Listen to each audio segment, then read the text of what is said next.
Hi guys, welcome back to my channel. My name's Kayla, if you're new here, and I am going to be showing you what we're using for our homeschool 2017 to 2018 school year. Usually I do book videos, but I do like to incorporate homeschool stuff, so if you watch me for book videos and you don't have kids or aren't interested in homeschooling, then maybe skip this video. But I couldn't wait to upload this because I mean, it's that time of year and we're all really excited. As a homeschool parent now, with homeschool kids, I think it's really cool that we don't get to miss out on that back to school excitement, which I'm happy about. I'm so happy about because that was one of my biggest fears, funnily enough, about pulling my then oldest daughter out of school. Was kind of missing out on that fun stuff, that back to school shopping. I mean, there is a certain vibe that happens during this time of year, and you guys know what I'm talking about. I remember it from when I was little, how exciting it was, and I'm glad we don't get to miss out. So I'm going to show you what I've collected and bought for this upcoming school year. Now, this past year, we did sort of school year round. We did a unit during the summer, which made it more of a year-round school year, but we still took, I think, a 2 to 3 week break between then and now since we've gotten started, which I've already been using this curriculum, and I'll kind of give my thoughts on that, but I haven't been using it long enough. My curriculums and stuff I'm going to show you, I haven't been using long enough to give a review, so this is not a review still, even though we've been using it for like a week and a half. So yeah, but we were doing sort of a year-round thing, but still, this is the official start of our year and the official, super official, important stuff that we're going to be using this year. So I'm just going to dig in. Now, our main core curriculum is the same one that we used last year, or the same kind of curriculum, and that is Build Your Library. It's a secular literature-based curriculum, and we really enjoyed it last year. We used the kindergarten one. This year we're using grade 1, or level 1, whatever you want to go by, which is about ancients. Last year was around the world theme, and then this year we're going to be studying ancient history, ancient people and civilizations and art, and reading books, all about that. So that's pretty exciting. I didn't actually print it out. I just pull it up on iBooks on my phone and look and see what we need to do for the day. And I'm not going to be printing out the curriculum this year. So I'm just going to show you an example. This is what we used last year, was kindergarten around the world, and I did print it out as we went along, and it was quite a large stack, but I wanted to show it to you just to give you an example of kind of how this curriculum is set up. So it gives you a weekly list, or a weekly calendar of what you're going to do. So this, for example, for the kindergarten curriculum, it says week 3. I don't know if you can see that. And then it lists it by day. Day 1, 2, 3, 4, and 5, and then it lists it by subject, and then what you're going to do for each day, and what books you're going to read, and how many pages, and it's a really nice guide. I followed this pretty closely last year. This year, I already find myself deviating more than I did last year. Last year was our first year homeschooling. This will be our second year. So I feel a little bit more comfortable doing that, but it's still, like, it's a beautiful curriculum. It's full of wonderful books, which I'm not going to show you today. I'm probably going to have to make a separate video for that. I'm just going to show you the spines today, because I definitely can't show you all the read-alouds. I don't even have them all. But when I collect them, I will make a separate video and show you what we're reading aloud for this year. But anyways, so it gives you what you're going to read and do each day. It gives suggested activities. The only thing that Build Your Library does not include is math and like phonics or language arts instruction type things. So you do have to supplement those things, which is fine with me personally, because those are things we usually want to customize anyways for our kids and even for our individual kids. So that's fine. But it does include things like history and folklore, literature, science, art, poetry, things like that. So again, this year we're using grade 1, Ancients, and I am going to show you the spines for this year.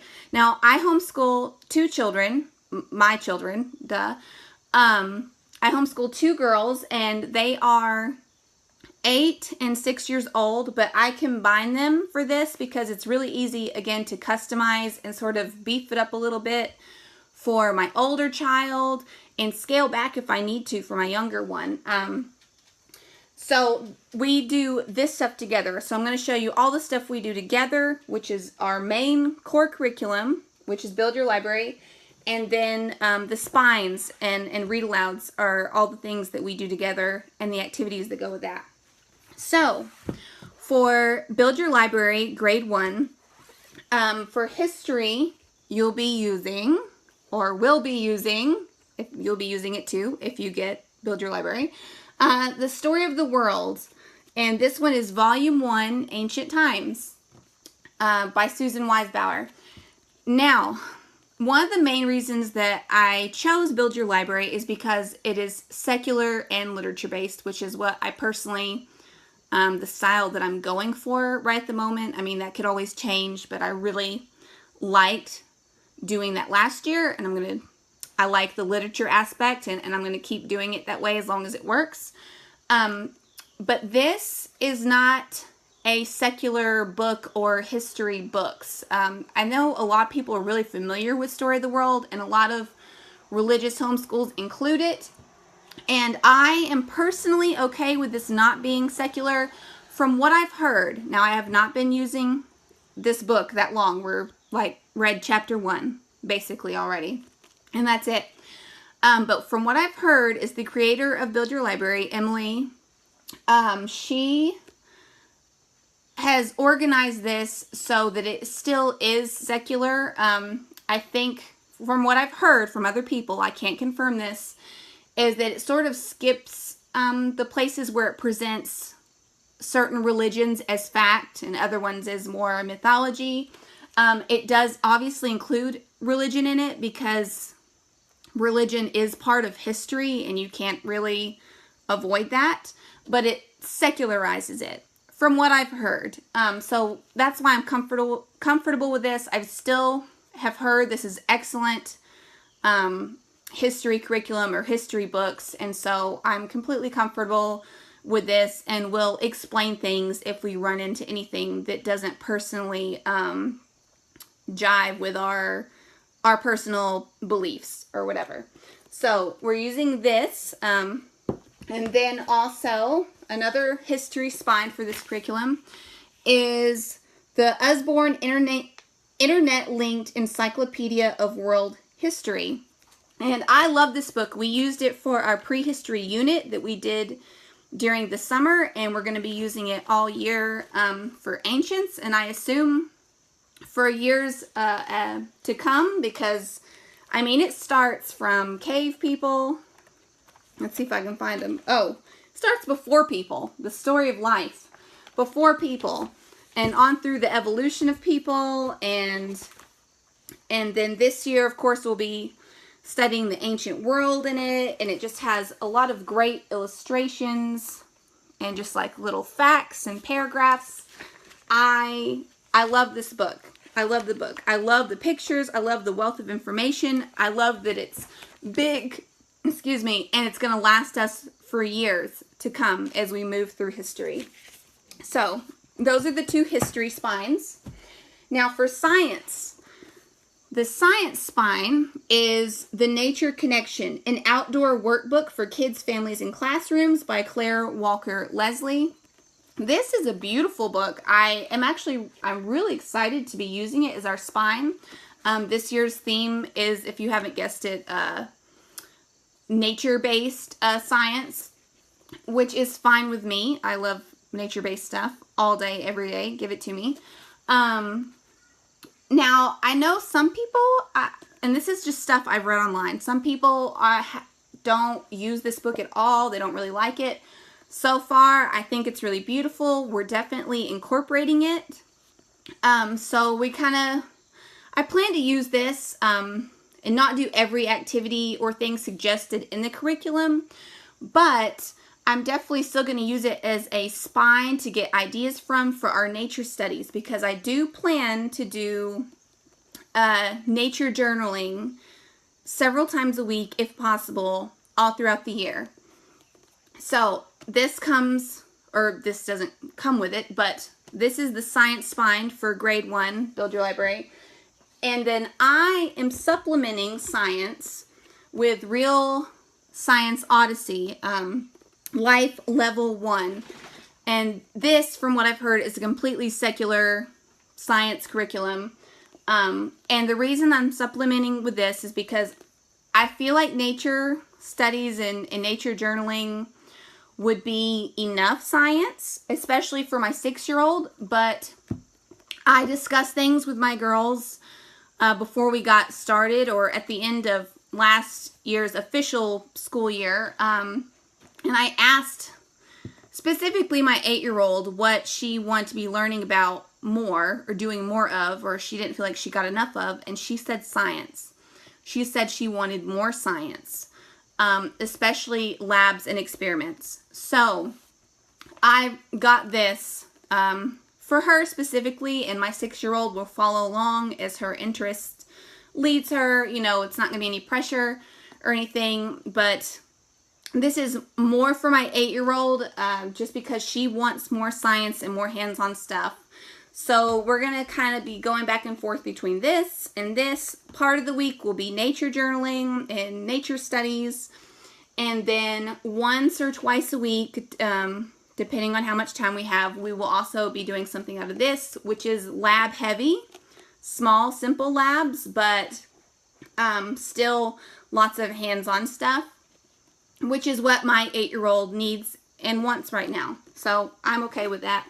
And so far, so good. And again, this is a secular curriculum, which is why I picked it up. Now, our last spine for Build Your Library is the Random House Book of Poetry for Children, a treasury of 572 poems for today's child.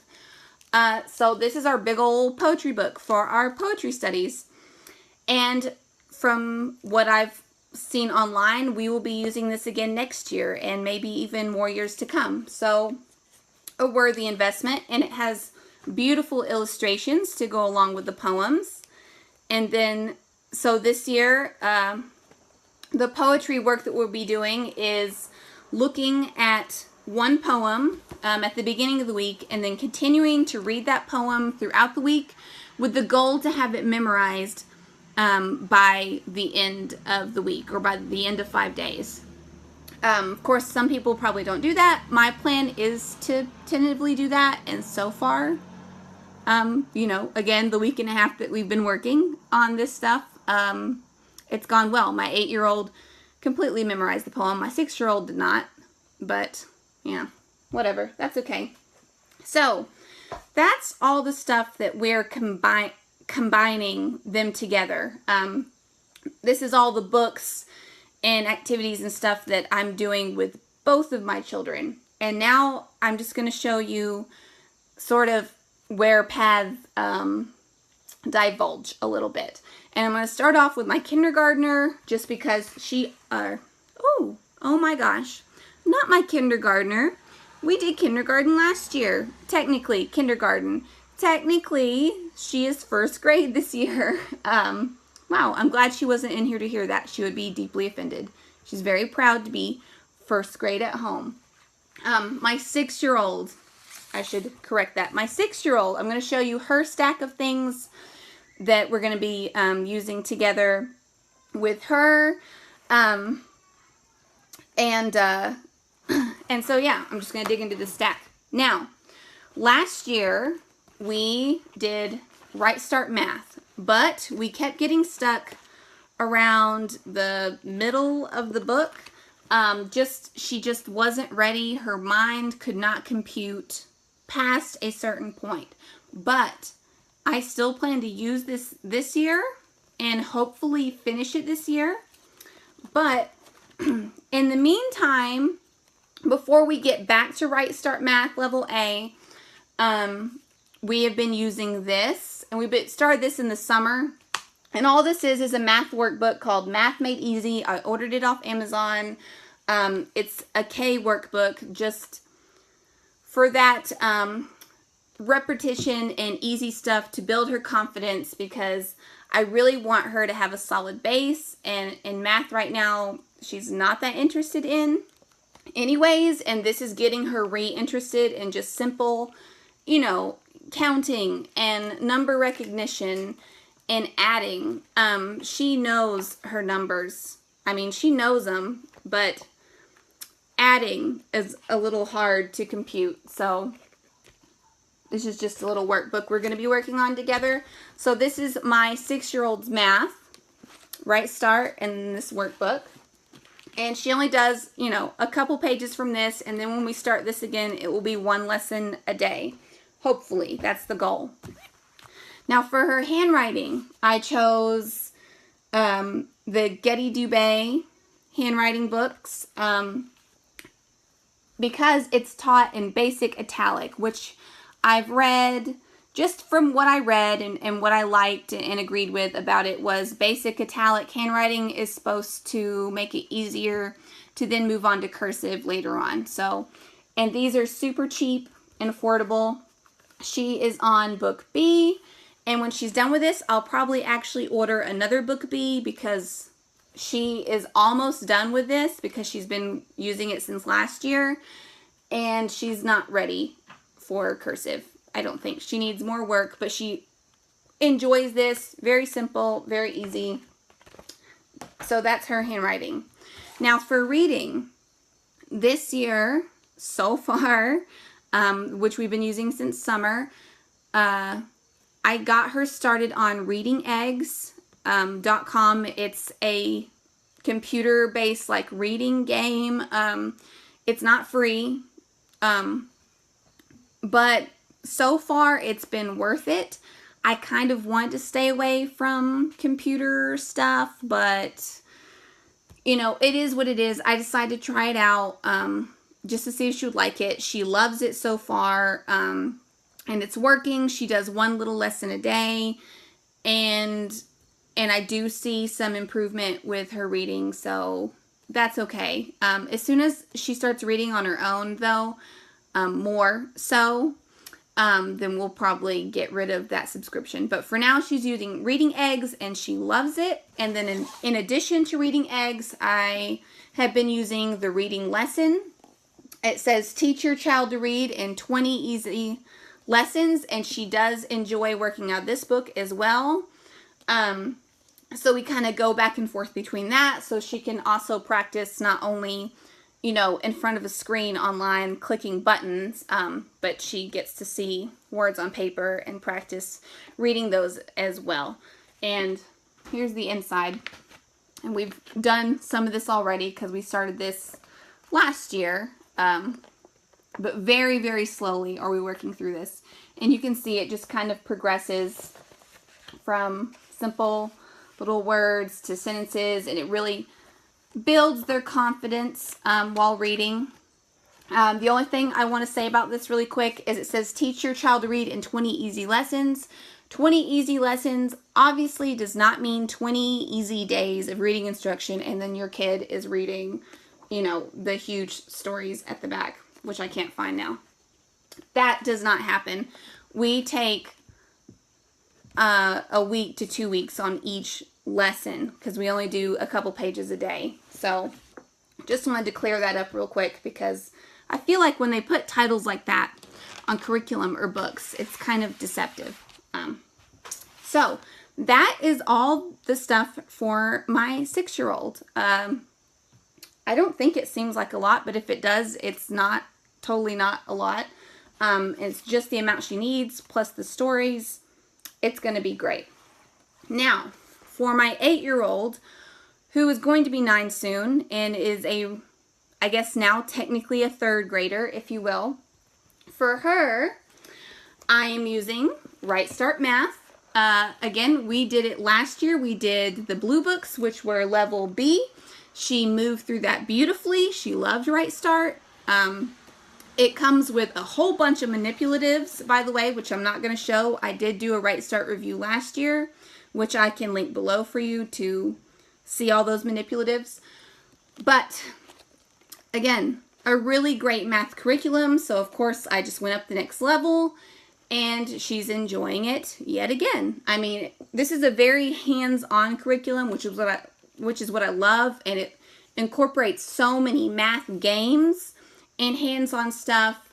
There is not much pencil to paper. It's definitely not worksheet based, and it is parent intensive. You cannot give them their math workbook, give them their assignment, and walk away to do dishes.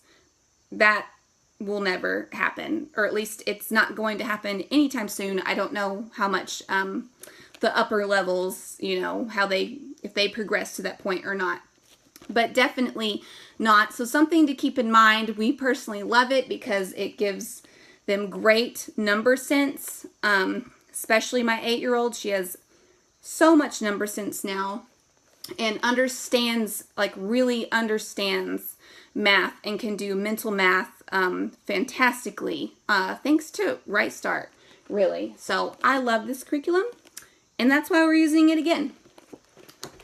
Now for her handwriting, I am again using Getty Dubé, except for she is now on book D, which is basic and cursive italic. So this is here's an example of what she's done already. Starts out with some italic and just practice, and then it moves on to cursive throughout the book. So again, these are really simple, cheap. We do 1 page a day, and that's plenty, and they like it. There's no complaints, and I didn't have to spend like $100 on handwriting, which I just can't bring myself to do.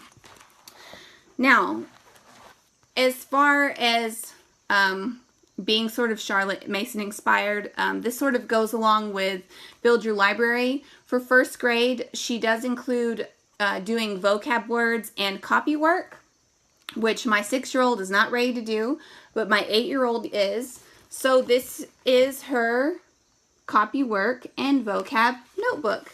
And what I do personally is I have written down her vocab words, and then she copies underneath what I've written, and then I write down the copy work, and then she writes it down exactly as written, and that's part of her language arts that she's going to be doing this year. It's just vocab and copy work. So there's her little notebook for that. Now, a big supplement that we did this year for language arts for my 8-year-old in particular is I bought used, thank goodness I found it used, and I really wanted to buy it last year, was the Michael Clay Thompson Language Arts Curriculum, and I chose Grammar Island, which is the lowest level you can get. So I'm just going to show you that really quick. Here is an example. So here's Grammar Island, and it also came with Building Language, Sentence Island, the Music of the Hemispheres, and Practice Island, which is the workbook that you actually write in. So I'm going to try not to talk too much about this. Maybe it needs its own video. But basically, this is our grammar. I wanted more grammar for her this year. Last year, we used a simple grammar notebook, which was really cheap and good. But now I felt more comfortable to invest in something a little bit more intense. Last year, as a first-year homeschooler, I didn't want to spend a whole lot of money because I wasn't, I'd never done this before, and I didn't want to invest in something right off the bat. I wanted to get to know us and our style more, and so having last year under my belt, I felt more comfortable. investing in this Michael Clay Thompson curriculum. And so far, so good. What drew me to it in particular is you're learning about grammar through reading these stories. So it's just stories. It's not a whole lot of pencil to paper. It does come with a workbook to use after you kind of have a solid understanding of the grammar and parts of the sentences, which we have not started yet. We're not ready for the workbook yet. But it's just sentence like diagramming where you're just breaking it apart. And that's all the practice there is, really, which I thought was kind of neat. So again, learning through grammar with stories and beautiful illustrations.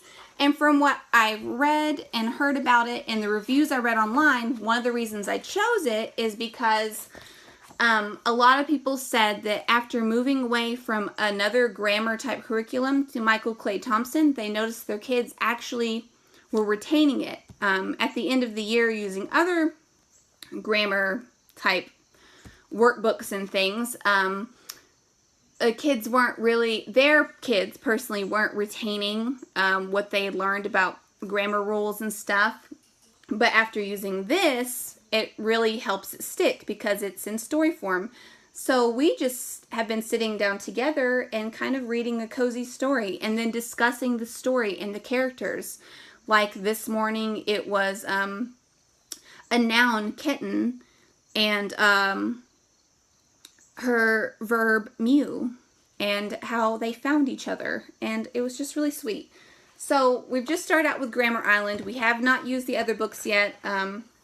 Some of the other ones are Sentence Island, as I showed you, and then Building Language, which is basically Latin roots, which you get to throughout the year. You start out with Grammar Island, and then you eventually get to one of these books, which I thought was really neat, that it goes over. This particular book is about going over root words in Latin, which I love. I took Latin in school, and even though I was terrible at it, I still felt like it really helped me. So I definitely am a fan of Latin. And then the other book is The Music of the Hemispheres, which is the poetry book, which I think is pretty neat, which again we haven't gotten to. So once we've used this more, I will definitely talk about it more, but I don't want to make this video like 40 minutes. So that's her grammar and her big supplement to the language arts that we're using this year for my 8-year-old. And then I forgot to show you this. I actually put it at the bottom of the stack where it didn't belong, but this is something my kids are doing together this year. This is just the first one. We're probably going to have to buy 2 more this year. But this is the stuff they left behind, understanding history through artifacts and architecture. This is basically the ancient Egyptian art pack from Simply Charlotte Mason. Now, I didn't mention this, but grade 1 of Build Your Library does come with art books, or it does have suggested, I can't say that right now, spine art books, but they are super expensive for some reason, and I just can't bring myself to pay that for a book that's used. So I searched online for a suitable supplement, and I chose this.